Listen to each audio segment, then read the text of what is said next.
मागच्या मिनी व्लॉगमध्ये तुम्ही पाहिलं असेल की मागी गणेश जयंतीनिमित्त मी पालीबल्लाळेश्वर मंदिर इथे गेले होते. रात्री यायला उशीर झाला म्हणून झोप पूर्ण नाही झाली, म्हणून पहा माझे डोळे सुजलेले दिसत आहेत, पण काय करणार, झटपट पटापट आवरून मी निघाले the Taj Mahal palace hotel Mumbai येथे. तिथे गेल्यानंतर आपल्या इव्हेंट कंपनीच्या असिस्टंट डायरेक्टर मिसेस मनवा वैभव पेवाल हे आपल्याला भेटलेल्या आहेत.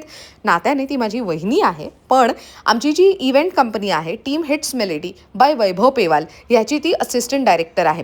टीम हिट्स मेलेडी बाय वैभव पेवाल ही जी कंपनी आहे, ही कंपनी इव्हेंट इंडस्ट्रीमध्ये खूप गाजलेली आहे. 35 वर्ष जुनी आमची ही कंपनी आहे. वैभव पेवाल जो माझा सख्खा मोठा भाऊ आहे, तो या कंपनीचा करता धरता असं म्हणू शकतो. MD आणि CEO आहे. त्याच्या थ्रू आम्हाला वेगवेगळे corporate, commercial, wedding, birthday parties असे बरेच इव्हेंट्स मिळत राहतात. आजचा इव्हेंट तर फारच स्पेशल होता. It was hosted by RCF and event was exclusively managed by team Hits Melody. आजच्या इव्हेंटचा उद्देश काय होता ते सांगते.